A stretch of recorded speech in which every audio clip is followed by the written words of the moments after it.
पश्चिमबंग सरकार आउ गोटे बड़ घोषणा करिसेंती 5 टंकार मिलिबो भात माछ राज्यर 400 सरकारी कैंटीन एई खाद्य मिलिबो। मुख्यमंत्री शुभेन्दु अधिकारी ए घोषणा करिसेंती। आवश्यक सब्सिडी राज्य सरकार जोगाई देबे। पूर्वरु ममता सरकार रे भात और अंडा मिलुथिला, एबे पश्चिमबंग रे लोकमानंकु 5 टंकारे भात और माछ मिलिबो। राज्यर 400 सरकारी कैंटीन रे एभली सुविधा बा खाद्य लोक मिलिबो बोली कहा जायछि। मो सहित अश्विनी कुमार साहू आमर सहयोगी जोड़ी होती फोन लाइन अधिक सूचना देवाई। अश्विनी, पश्चिमबंग रे सरकार एबे गोटे पर गोटे निष्पत्ति नौछन्ति। एबे पश्चिमबंगवासींकर प्रियर खाद्य भात माछ सेमानकु केमती 5 टंकार मिल पारिबो सेथिपाई मध्ये व्यवस्था होईछि।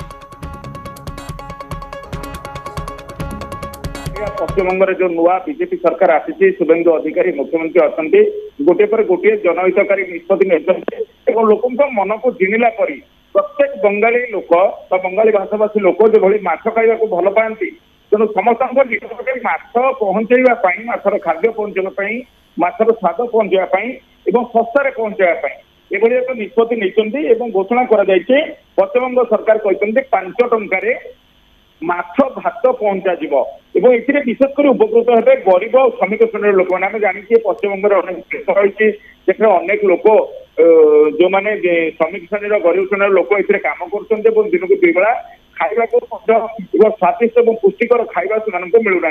निर्वाचन में जानी माछ एक अस्त्र होता माछ धरिकी विभिन्न बीजेपी विभिन्न नेता कैंपेन करते मार्केट रे बुलुले से पश्चिमबंगर माछ मार्केट को सुधार कथा आसीला।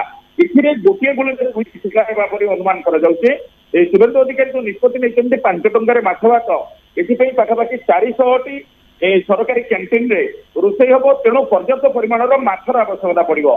माछर आवश्यकता पड़े माछ चाष उपर पश्चिमबंग सरकार गुरुत्व देवे और माछ किभली अधिक परिमाण में मिल पार गोटे नजर रहा माछ गोटे बड़ गोटे मार्केट एवं गोटे बड़ निवेश और गोटे भल अर्थनीति माछ को नहीं जहाँ रही सुदृढ़ हो पार। आउ द्वितीय गरीब लोक मानू पुष्टिकर एवं स्वादिष्ट खाद्य मिल पार।